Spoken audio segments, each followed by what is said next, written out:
মূল্য পরিশোধে জটিলতার কথা বলে আওয়ামী সরকার পতনের পর গত বছরের ৩১ আগস্ট বাংলাদেশে বিদ্যুৎ সরবরাহ অর্ধেকে নামায় ভারতের আদানি পাওয়ার। শীত মৌসুমের চাহিদা বিবেচনায় একই বছরের নভেম্বরে বন্ধ করে দেয় ৮০০ মেগাওয়াট ক্ষমতা সম্পন্ন একটি কেন্দ্রের উৎপাদন।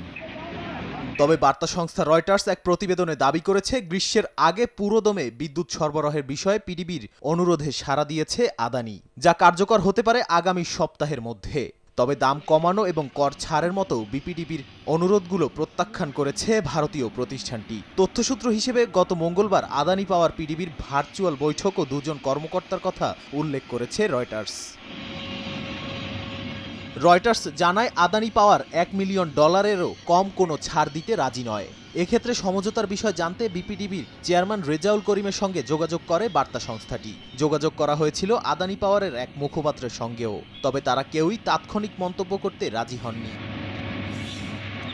গত ডিসেম্বরে প্রায় পিডিবির কাছে আদানির পাওনা ছিল প্রায় $900 মিলিয়ন, যদিও সংস্থাটির দাবি এর পরিমাণ $650 মিলিয়ন। রয়টার্স বলছে, আদানি পাওয়ারের সঙ্গে বাংলাদেশের চুক্তি এবং পরবর্তীতে তৈরি হওয়া বিরোধ দেশটির বিদ্যুৎ খাতের ভবিষ্যতের জন্য অত্যন্ত গুরুত্বপূর্ণ। দুপক্ষের সমঝোতা এবং স্বচ্ছতা বজায় রাখাটা এই সম্পর্কের স্থিতিশীলতার জন্য অপরিহার্য। আগামী দিনগুলোতে বিরোধ নিষ্পত্তি এবং চুক্তির শর্ত পুনর্বিবেচনা বাংলাদেশের বিদ্যুৎ খাতের উন্নয়নে গুরুত্বপূর্ণ ভূমিকা পালন করবে বলে মনে করছেন বিশ্লেষকরা।